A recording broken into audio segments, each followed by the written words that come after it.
नमस्कार, मी अमृता आकाश. गुरुकिल्ली यशाची मध्ये आपलं स्वागत. आज आपण एनडीए विषयी मार्गदर्शन या विषयावर चर्चा करणार आहोत आणि त्यासाठी आपल्या सोबत आहेत सुमित सिंगारे सर. सर, कार्यक्रमात आपलं स्वागत. नमस्कार. कार्यक्रमाला आपण सुरुवात करणार आहोत त्याआधी आपण अकॅडमी आणि सरांची थोडक्यात ओळख करून घेऊयात.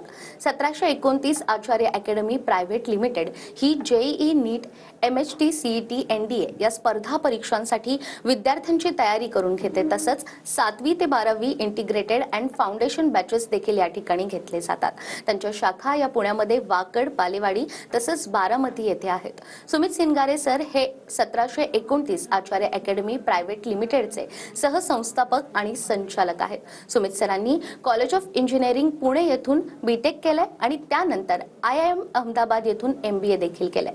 त्यांनी शालेय जीवनात असताना अनेक स्पर्धा परीक्षांमध्ये उदाहरणार्थ NTSE स्टेट स्कॉलरशिप यामध्ये अव्वल क्रमांक मिळवलाय. इंजिनिअरिंग दरम्यान इस्रोने लॉन्च केलेल्या स्वयं सॅटेलाइटचे स्ट्रक्चरल हेड ते होते आणि स्वतः NDA परीक्षा ते उत्तीर्ण आहेत. शिक्षण केल्यानंतर त्यांनी अनेक मल्टीनॅशनल कंपनीजमध्ये देखील काम केलंय, परंतु शिक्षण क्षेत्रामध्ये आवड असल्यामुळे लाखो रुपयांचे पॅकेजेस सोडून ते या क्षेत्रामध्ये आलेत. या त्यांच्या प्रवासामध्ये संस्थापक संचालक श्री ज्ञानेश्वर मुटकुळे सर, संचालक श्री कमलाकर टेकवडे सर आणि संचालक प्रवीण ढवळे सर तसंच अनेक COE पेन त्याचबरोबर IITN असे अनुभवी शिक्षक सहकाऱ्यांची साथ त्यांना भेटली आहे. आणि सर, यानंतरच अनेक विद्यार्थ्यांना घडवण्याचं स्वप्न तुम्ही हाती घेतलेलं आहे. यामध्ये NDA विषयी आज आपण बोलणार आहोत. सगळ्यात आधी NDA म्हणजे नेमकं काय? सर्वप्रथम TV9 वरती मला या प्लॅटफॉर्मवरती यशाची गुरुकिल्लीमध्ये मला इन्व्हाइट केल्याबद्दल धन्यवाद. NDA बद्दल सांगायचं झालं तर NDA म्हणजे त्याचा लॉंग फॉर्म आहे नॅशनल डिफेन्स अकॅडमी. ह्या अकॅडमी इन्स्टिट्यूटमध्ये तीनही आर्म फोर्सेस म्हणजे इंडियन आर्मी, इंडियन नेव्ही आणि इंडियन एअरफोर्स या संबंधीचं ट्रेनिंग विद्यार्थ्यांना दिलं जातं. ज्या विद्यार्थ्यांना डिफेन्स क्षेत्रामध्ये करिअर करण्याची इच्छा आहे त्या सर्वांनी NDA-NA म्हणजे नॅशनल डिफेन्स अकॅडमी नव्हेल अकॅडमीची परीक्षा जी union public service commission UPSC conduct करतं ते देणं अनिवार्य आहे आणि त्याच्या थ्रू ते NDA-मध्ये ॲडमिशन घेऊ शकतात, तिथे रेकमेंड होऊ शकतात. NDA हे खडकवासला पुणे इथे सध्या स्थापित आहे आणि पूर्ण देशातले जे कोणी विद्यार्थी डिफेन्स सेक्टरमध्ये करिअर करू इच्छितात ते NDAचं ट्रेनिंग घेण्यासाठी तिथे येतात. एक इंटरेस्टिंग गोष्ट सांगायची झाली तर पूर्ण जगातलं असं हे पहिलं इन्स्टिट्यूट आहे जिथे तीनही आर्म फोर्सेसचं ट्रेनिंग हे एकाच छताखाली दिलं जातं. अगदीच जसं तुम्ही NDA बद्दल आता सांगितलं, ज्या विद्यार्थ्यांना NDA साठी ऍडमिशन घ्यायचंय तर त्याची देखील काही पात्रता असते का? येस मॅम, त्याची पात्रता अशी असते सगळ्यात पहिले तर तो कॅन्डिडेट हा भारताचा नागरिक असावा. त्यानंतर वयाची पात्रता अशी असते की 16.5 ते 19.5 वर्ष वयोगटातली मुलं हवी आहेत. बऱ्याच विद्यार्थ्यांना हे कन्फ्युजन असतं की हे जे वयोगट आहे हे फॉर्म भरताना किंवा परीक्षेच्या दिवसापर्यंतचं आहे का, तर तसं नाही आहे. हे वयोगट हे ज्या दिवशी ज्या वीकमध्ये कोर्स कमेन्स होतो किंवा कोर्सची सुरुवात होते तेव्हापर्यंतचं ते वयोगट आहे. त्यामुळे NDA कंडक्ट करणारी जी बॉडी आहे ती दरवर्षी ज्या वेळेला फॉर्म या परीक्षेचे सुटतात त्यावेळेला कोणत्या जन्मतारखेच्या आणि कोणत्या जन्मतारखेच्या मध्ये एखाद्या विद्यार्थ्याची जन्मतारीख असायला हवी, बर्थ डेट असायला हवी याचा क्रायटेरिया ते सेट करतात. ॲडिशनली मुलांनी फिजिकली फिट असणं गरजेचं आहे. त्यांना पर्टिक्युलर हाईट 153 सेंटीमीटर ते 180 सेंटीमीटरच्या मध्ये त्यांची हाईट असावी आणि या प्रत्येक हाईटला अनुसरून त्यांचं वेट असावं असा क्रायटेरिया प्रत्येक individually Indian arm forces, Indian navy आणि इंडियन एअरफोर्सेस यांनी दिलेलं आहे. तर हे मेजर पात्रता आहेत. या ॲडिशनमध्ये सुद्धा भरपूर पात्रता आहेत. तर त्याबद्दलची चर्चा तुम्ही पर्सनली कॉन्टॅक्ट केलात तर आपण त्याबद्दल बोलू शकतो. अगदीच. यानंतर ज्या विद्यार्थ्यांना NDA मध्ये ऍडमिशन घ्यायचंय हे पक्क झालेलं आहे आणि त्यांना आता पात्रतेनंतर देखील परीक्षा द्यायची आहे तर त्याचं देखील काही स्वरूप असतं का? हो, परीक्षेचं स्वरूपाबद्दल बोलायचं झालं तर NDAची परीक्षा सगळ्यात पहिले स्टेज असते ती रिटन एक्झामची. लेखी परीक्षा, या लेखी परीक्षेमध्ये 2 पेपर असतात. पहिला पेपर हा मॅथ्सचा गणिताचा पेपर असतो ज्यामध्ये 120 प्रश्न असतात. त्यात 2.5 मार्क जर तुमचा प्रश्नाचं उत्तर बरोबर आलं तर आणि -0.833 अशी निगेटिव्ह मार्किंग सुद्धा असते जर तुमचं उत्तर चुकलं तर. मुलांनी अंदाजे आन्सर देऊ नये यासाठी ही निगेटिव्ह मार्किंग ठेवण्यात आली आहे. आणि या 2.5 तासाचा पहिला पेपर असा असतो. दुसरा पेपर असतो ज्यामध्ये जनरल ॲबिलिटी टेस्ट असं त्या पेपरचं नाव आहे. तो पेपरसुद्धा 2.5 तासाचाच असतो आणि सेम दिवशी कंडक्ट केला जातो. त्यामध्ये साधारणपणे 600 मार्कांचा गॅटचा पेपर असतो. त्यात 200 मार्क इंग्लिशला आणि 400 मार्क हे सायन्स, सोशल सायन्स आणि जनरल नॉलेज या विषयांना असतात. त्यामध्ये जर उत्तर बरोबर आलं तर 4 मार्क आणि उत्तर चुकलं तर -1.33 अशी निगेटिव्ह मार्किंग स्कीम असते. हे लेखी परीक्षा उत्तीर्ण झाल्याच्या नंतर विद्यार्थ्यांना सर्व्हिस सिलेक्शन बोर्डसाठी आमंत्रित केलं जातं NDA तर्फे आणि मग तो 5 दिवसांचा एक रेसिडेन्शियल कॅम्प असतो ज्यामध्ये ही रिक्रुटमेंट होते. अगदीच. आणि यानंतर SSB बद्दल देखील आपण सविस्तर बोलूयात. खास विद्यार्थ्यांसाठी SSB बद्दल आम्हाला काय सांगाल? SSB ही फार एक इंटरेस्टिंग प्रोसेस आहे असं मी सांगेल. सर्व्हिस सिलेक्शन बोर्डची जी प्रोसेस आहे ही खूप इलॅबोरेट आणि थरो आहे.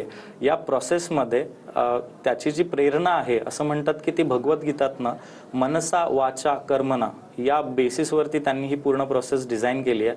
विद्यार्थी विचार कसा करतात, ते काय बोलतात आणि ते कृती काय करतात याचं ॲनालिसिस करण्यासाठी ही प्रोसेस 5 दिवसांमध्ये डिवाइड केली आहे. साधारणपणे 13 सर्व्हिस सिलेक्शन बोर्ड्स पूर्ण इंडियामध्ये आहेत आणि यापैकी एका SSBला विद्यार्थ्यांना इन्व्हाइट केलं जातं आणि पहिल्या दिवशी असतं ते म्हणजे स्क्रीनिंग. या स्क्रीनिंगमध्ये त्यांची ऑफिसर्स इंटेलिजन्स टेस्ट असते.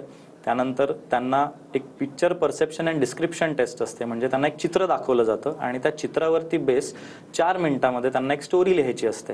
ती स्टोरी त्यांना ग्रुप डिस्कशनमध्ये म्हणजे 10 ते 12 विद्यार्थ्यांच्या ग्रुपमध्ये ती स्टोरी नरेट करायची असते, सांगायची असते. त्यानंतर प्रत्येक विद्यार्थ्यांनी ती स्टोरी सांगितल्याच्या नंतर त्यावरती ग्रुप डिस्कशन होतं आणि या ग्रुप डिस्कशनच्या शेवटी एका विद्यार्थ्याला ते सगळा ग्रुप नॉमिनेट करतात आणि त्या विद्यार्थ्यांनी फायनल एक स्टोरी नरेट करायची असते किंवा कन्क्लूड करायची असते. आणि ह्या बेसिसवरती जे सिलेक्शन पॅनल असतं ते ठरवतं की कोणत्या विद्यार्थ्यांना पुढच्या 4 दिवसांसाठी सिलेक्ट करायचं आहे.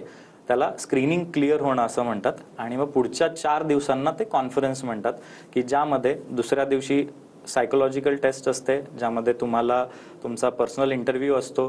तुम्हाला जसं पिक्चर परसेप्शन टेस्ट असतं तसे बॅक टू बॅक 12 चित्र दाखवले जातात आणि प्रत्येक चित्रावरती स्टोरी लिहायची असते. जवळपास 60 इंग्लिशचे वर्ड्स दिले जातात आणि 15 सेकंदाचा वर्ड एका शब्दासाठी मिळतो, ज्यावरती तुम्हाला सेंटेन्सेस कन्स्ट्रक्ट करायचे असतात इंग्लिशमध्ये. त्यामध्ये तुमचं इंग्लिशमधलं प्रभुत्व किती आहे हे कळतं. त्यानंतरच्या दिवशी ग्राउंड टास्क असतात की ग्राउंडवरती ग्रुपमध्ये ऑफिसर लाईक क्वालिटीज तुमच्यामध्ये आहेत का नाही, तुम्ही ग्रुप टीमवर्क करताय का नाही हे चेक करण्यासाठी म्हणून ह्या ॲक्टिव्हिटीज कंडक्ट केल्या जातात. आणि यामध्ये तुमचं सायकोलॉजिकल ॲनालिसिस असतं, प्रोफेशनल सायकोलॉजिस्ट असतात, ग्रुप टास्क ऑफिसर्स असतात जे ह्या सगळ्याचं ऑब्झर्वेशन करून फायनल रेकमेंडेशन मुलांना देतात. अशी ही फार इलॅबोरेट SSBची प्रोसेस आहे आणि एकदा तुम्ही NDAला रेकमेंड झाले की त्याच्यानंतर तुमचे मेडिकल टेस्ट होते आणि त्यानंतर फायनल जॉईनिंगचं लेटर तुम्हाला हातात मिळतं. अगदीच. SSBची ही संपूर्ण प्रोसेस तुम्ही सांगितली. मात्र ही प्रोसेस झाल्यानंतर देखील विद्यार्थ्यांना कुठेतरी उत्सुकता असते की आम्ही याच्या पुढच्या स्टेपला गेल्यानंतर मग आम्हाला कोणती पदवी किंवा कोणतं पद मिळतं, आम्हाला सॅलरी किती मिळू शकते आणि त्याचबरोबर काही फायदे देखील असतात का, काही बेनिफिट्स देखील आम्हाला या जॉब प्रोफाईलमध्ये मिळू शकतात का? तर याविषयी काय सांगाल? Definitely ma'am. ज्या वेळेला मुलगा NDAला जॉईन करतात आणि नॉट ओन्ली मुलगा, एक गोष्ट सांगायची राहिली अशी की यावर्षी हायकोर्टाने असं डिसिजन दिलेलं आहे की मुलींना सुद्धा NDAची परीक्षा द्यायला अलाव केलेलं आहे. त्यामुळे जी काही मुलं NDAला जॉईन करतात तर त्यांना ऑप्शन असतो की BA, BSc किंवा BTech यापैकी ते कोर्स सिलेक्ट करू शकतात.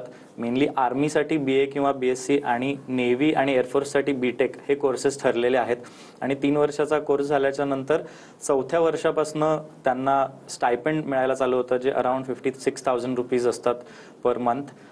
पण माझं एक सजेशन राहील ते म्हणजे विद्यार्थ्यांनी की कोणत्याही मॉनिटरी बेनिफिट्ससाठी किंवा मला एक पदवी मिळते, एक पद मिळतंय यासाठी NDAला जाऊ नये, तर आपल्याला देशासाठी काहीतरी करायचं आहे या प्रेरणेतून मुलांनी NDA जॉईन करणं गरजेचं आहे. ही प्रेरणा आतून आली पाहिजे. फिअर आणि ग्रीड म्हणजे मला भीती वाटते की माझं पुढे काय होईल किंवा मला लालच वाटते, मला काहीतरी हवं आहे, ह्या प्रेरणा असू शकत नाहीत. हे आतून जर भावना आली तरच विद्यार्थ्यांनी NDAसाठी जावं. NDA झाल्याच्या नंतर मुलांना लेफ्टनंट हे पद मिळतं. मला एक अनुभव सांगावा असं वाटतोय की एक विद्यार्थी माझ्याकडे आला होता. मी त्याला NDA प्रिपेअर करण्यासाठी आणि मी त्याला विचारलं की बाळ तुला NDA का करायचं आहे, तर त्याने दिलेलं उत्तर मला खूप भावलं. ते म्हणजे सर, शहीद झाल्याच्या नंतर आपल्या शरीराभोवती जो तिरंगा लपेटतात त्याच्यासाठी मला NDA करायचं आहे. I guess that is the most apt answer. जे विद्यार्थींनी आतापर्यंत दिलेलं आहे. अगदीच. खरं तर विद्यार्थ्यांमध्ये ती प्रेरणा असणं अत्यंत गरजेचं आहे आणि त्याचसाठी तुम्ही आणि तुमची संपूर्ण टीम ही काम करत असते आणि अनेक विद्यार्थी तुम्ही आतापर्यंत घडवलेले आहेत. मात्र यानंतर जेव्हा विद्यार्थी पुढे जातो, ऍडमिशन घेतो, कुठेतरी ही प्रोसेस त्याला अवघड वाटते, तर यामध्ये काही वेगळा पर्याय देखील विद्यार्थ्यांसाठी उपलब्ध आहे का? हा खूप महत्त्वाचा प्रश्न आहे, कारण कॉम्पिटिशन ही खूप जास्त आहे. साधारणपणे 5 ते 6 लाख विद्यार्थी अप्लाय करतात या परीक्षेसाठी आणि ज्या नंबर ऑफ सीट्स असतात किंवा जे रेकमेंडेशन्स असतात ते अराउंड 400 असतात. जरी ही परीक्षा वर्षातनं 2दा घेतली जाते तरी सुद्धा जो कन्व्हर्जन किंवा सक्सेस रेशो आहे तो फार कमी आहे. त्यामुळे याच्यासाठी प्लॅन बी असा असू शकतो की टेक्निकल एंट्री स्कीम नावाची प्रोसेस असते, ज्याच्या थ्रू सुद्धा मुलांना डिफेन्समध्ये करिअर करता येऊ शकतं. त्याचा जो सिलेक्शन क्रायटेरिया असतो तो 12वी बोर्डामध्ये तुम्हाला किती मार्क पडलेत किंवा जेईमध्ये तुम्हाला किती मार्क पर्सेंटाईल आलेला आहे यावरती तुम्हाला नेव्ही किंवा आर्मीमध्ये डिरेक्टली टेक्निकल एंट्री स्कीमच्या SSB साठी ते कॉल करू शकतात, शॉर्टलिस्ट करू शकतात. त्यामुळे दॅट इज अनदर ऑप्शन. त्यानंतर आणखीन मुलं काय करू शकतात तर ते इंजिनिअरिंगला ॲडमिशन घेऊ शकतात आणि इंजिनिअरिंगच्या नंतर कंबाईंड डिफेन्स सर्व्हिसेस किंवा AFCAT नावाची परीक्षा घेऊन त्या थ्रू सुद्धा ते डिफेन्समध्ये करिअर करू शकतात. अगदीच. मात्र या सगळ्यामध्ये देखील एखाद्या मुलाला चष्मा असेल तर त्याला कुठेतरी भीती असते की माझं करिअर होईल की नाही होईल, तर यासाठी देखील काही पर्याय आहे का? हो, ही परसेप्शन आहे की जर मला चष्मा असेल तर मी इनएलिजिबल आहे, तर ते तसं नाही आहे. ॲक्च्युली त्यातलं तथ्य सांगायचं झालं तर इंडियन आर्मीमध्ये जर 2.5 -2.5च्या आतमध्ये जर नंबर असेल तर तुम्हाला अलाउड करतात ते. इंडियन नेव्हीमध्ये साधारण -1.5च्या आत जर नंबर असेल तर ते तुम्हाला अलाउ करतात. इंडियन एअरफोर्समध्ये असा काही जर तिथे जर चष्मा असेल फ्लाईंगसाठी तर मात्र ते तुम्हाला डिस्क्वालिफाय करतात. पण त्यात सुद्धा जर ग्राउंड स्टाफमध्ये जर तुम्हाला काम करण्याची इच्छा असेल तर तिथे सुद्धा एका पर्टिक्युलर लिमिटमध्ये ते चष्म्याचा नंबर अलाव करतात. आणि हे केस बाय केस बेसिस थोडं व्हेरी होतं, कारण की त्याच्यामध्ये बऱ्याचशा मेडिकल कंडिशन्स असतात. सो त्याबद्दल जर मुलांना आणखीन जाणून घ्यायचं असेल तर जो कॉन्टॅक्ट नंबर आमचा दिलेला आहे त्यावरती ते कॉन्टॅक्ट करू शकतात आणि पर्सनली आपण त्यांना त्याबद्दल गाईड करू शकतो. अगदीच. तर सरांनी सांगितल्याप्रमाणे ज्या विद्यार्थ्यांना चष्मा असेल त्यांनी देखील काळजी करण्याची गरज नाहीये, त्यावर देखील आपल्याकडे पर्याय. आणि या सगळ्याबद्दल जर तुम्हाला अधिक माहिती हवी असेल तर स्क्रीनवर तुम्हाला नंबर दिसतोय, या नंबरवर संपर्क साधून तुम्ही NDA विषयी अधिक मार्गदर्शन घेऊ शकता. तर आपण सरांकडून आणखीनही माहिती घेणार आहोत एका छोट्याशा ब्रेक नंतर.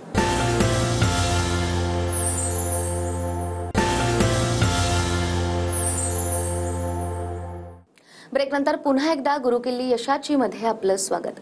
गुरुकिल्ली यशाची मध्ये आज आपल्या सोबत आहेत सुमित सिंगारे सर.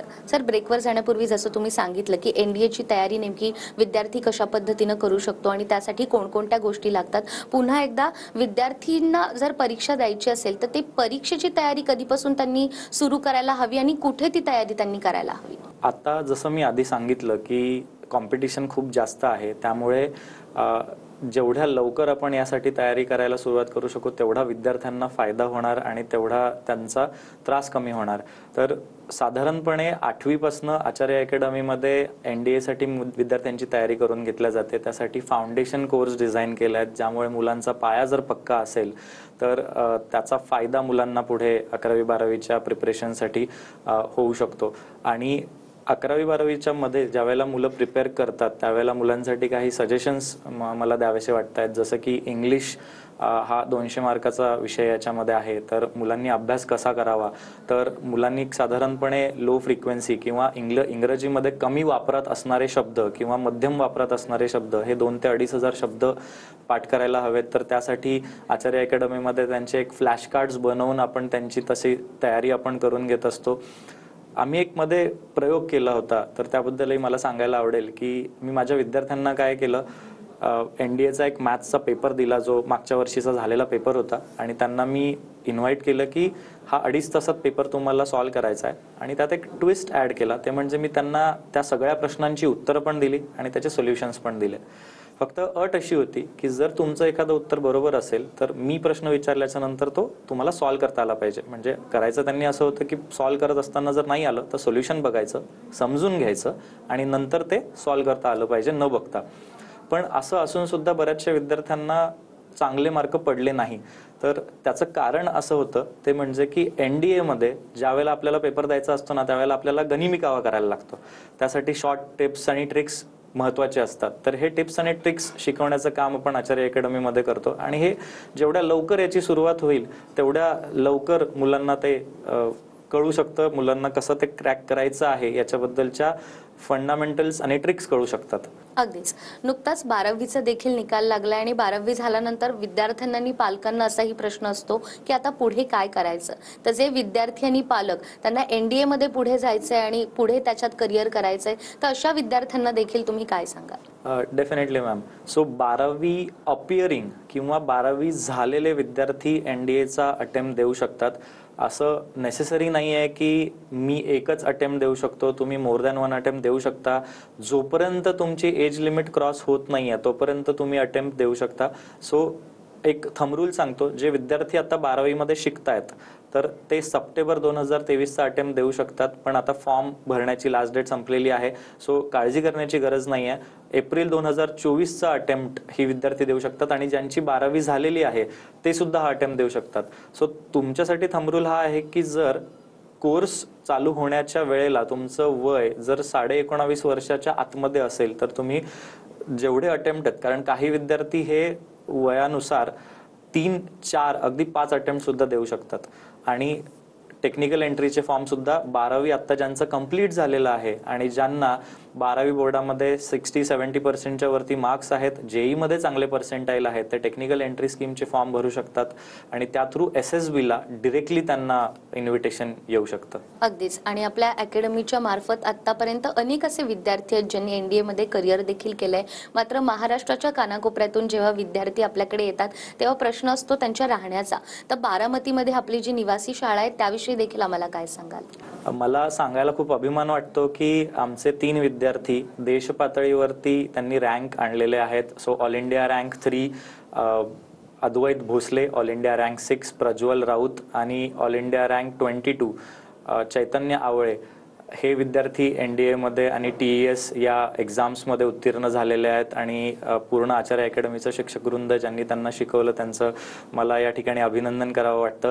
सो आचार्य अकॅडमीचा बारामतीचा जो कॅम्पस आहे तिथे फुल्ली इंटिग्रेटेड रेसिडेन्शियल कॅम्पस आहे, जिथे विद्यार्थ्यांची राहायची आणि त्यांच्या व्यायामाची सोय आहे, जेणेकरून त्यांना SSB साठी सुद्धा तिथे तयारी करता यावी. तिथे पूर्णपणे त्यांची रिटन एक्झामिनेशनची आणि NDAची पुरेपूर प्रिपरेशन त्यांचं तिथे करून घेतलं जातं.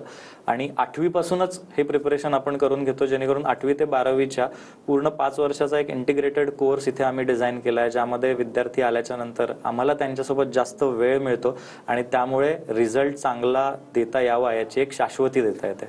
अगदीच. आणि मगाशी जसं तुम्ही उल्लेख केला की पूर्वी ही परीक्षा फक्त मुलं देत होते, मात्र आता सरकारच्या नियमानुसार मुली देखील NDA देऊ शकतात. तर खास ज्या मुली आता आपला हा कार्यक्रम पाहतायत आणि त्यांना कुठेतरी NDA मध्ये उत्तमरित्या करिअर करायचंय, अशा मुलींना देखील तुम्ही काय सांगाल? हे खूप चांगला स्तुत्य डिसिजन हायकोर्टाने दिलेला आहे. ते म्हणजे मुलींना NDA साठी एक्झाम देण्यासाठी अलाव केलेलं आहे. हे 1-1.5 वर्ष आधीपर्यंत हे अलाउड नव्हतं आणि मुलींसाठी त्यांनी काही जागा क्रिएट केल्या आहेत, त्या फार कमी आहेत आणि त्यानुसार सुद्धा प्रयत्न चालू आहेत की त्या जागा वाढाव्यात. पण मुली सुद्धा NDAची परीक्षा देऊ शकतात. त्यांना सुद्धा सेम क्रायटेरिया जो मुलांना ॲप्लिकेबल आहे तोच त्यांना सुद्धा ॲप्लिकेबल आहे. आणि तुम्ही सुद्धा सेम ज्या प्रकारे मी सांगितलं त्या प्रकारे तयारी केली तर तुम्ही सुद्धा NDA मध्ये जॉईन करू शकता. आणि ते जे म्हणतात की जेंडर इक्वॅलिटी आहे किंवा मुलगा मुलगी समान आहेत, ते या डिसिजन मधनं आपल्याला दिसतं. अगदीच. त्यामुळे मुलींनी देखील या संधीचा नक्कीच लाभ घ्यायला हवा. आणि त्याचबरोबर पुण्यामध्ये देखील आपल्या 2 शाखा आहेत आणि त्या ठिकाणी देखील अनेक विद्यार्थी येत आहेत. तर जे विद्यार्थी ऍडमिशन घेण्यासाठी येत आहेत किंवा जे फक्त विचार करतायत की मला पुढे जाऊन NDA मध्ये जायचंय आणि NDA साठीच तयारी करायची आहे, तर अशा विद्यार्थ्यांना तुम्ही काय सांगाल? त्या विद्यार्थ्यांना मी सांगू इच्छितो की प्रयत्नांती परमेश्वर असतो. तुम्ही मेहनत करा आणि हे जे काही आकडे मी सांगितलेत यामुळे डिमोटिवेटेड होऊ नका. जर तुम्ही डेडिकेटेडली एफर्ट्स घेतले तर 100% तुमचा या NDA मध्ये रेकमेंड तुम्ही होऊ शकता. आणि मी आधी जसं म्हणलं तसं मनात जर तुमची प्रेरणा ही असेल की मला देशासाठी काहीतरी करायचं आहे, तर ही फक्त पेन आणि पेपरची परीक्षा आहे. खरी परीक्षा तर ज्या वेळेला तुम्ही NDA मध्ये जाल आणि देशासाठी तिथे फ्रंटलाईनवरती लढाल त्यावेळेला तुमची खरी परीक्षा असणार आहे. त्याच्यामुळे हे तर फार छोटीशी एक टेस्ट म्हणता येईल आणि त्या टेस्टमध्ये गायडन्स करण्यासाठी आचार्य अकॅडमी सार्थपणे इथे उभी आहे. त्यासाठी तुम्हाला काहीही मदत लागली, कशाही प्रकारची मदत लागली तर डेफिनेटली आचार्य अकॅडमीला व्हिजिट कराल. आणि जे काही डिफेन्स पर्सनल आहेत, जे डिफेन्समध्ये काम करतात, may it be army, navy, air force, जर ते रिटायर्ड असतील किंवा सध्या काम करत असतील तर त्यांचे जे मुलं आहेत, मुली आहेत, त्यांच्यासाठी आचार्य अकॅडमी विशेष स्कॉलरशिप प्रोव्हाइड करते. त्यामुळे त्यांना सुद्धा जर काही गायडन्स घ्यायचं असेल तर ते आवर्जून आचार्य अकॅडमीला व्हिजिट करू शकतात. अगदीच तर सरांनी सांगितल्याप्रमाणे ज्या विद्यार्थ्यांना NDA मध्ये जायचं आहे त्यांच्यासाठी ही सुवर्ण संधी आहे. स्क्रीनवर तुम्हाला नंबर दिसतोय, या नंबरवर संपर्क साधून ऍडमिशन प्रोसेस आणि त्याचबरोबर इतर माहिती देखील तुम्ही घेऊ शकता. सर, खूप खूप धन्यवाद की आज तुम्ही त्या आलात आणि आचार्य अकॅडमीमध्ये हा जो उपक्रम सुरू आहे आणि हे जे शिक्षण दिलं जात आहे याविषयी आम्हाला माहिती दिली. धन्यवाद. त्याचबरोबर गुरुकिल्ली यशाची या कार्यक्रमात वेळ झाली आहे इथेच थांबण्याची. पुन्हा भेटूया अशाच एका नव्या विषयासह. तोपर्यंत नमस्कार.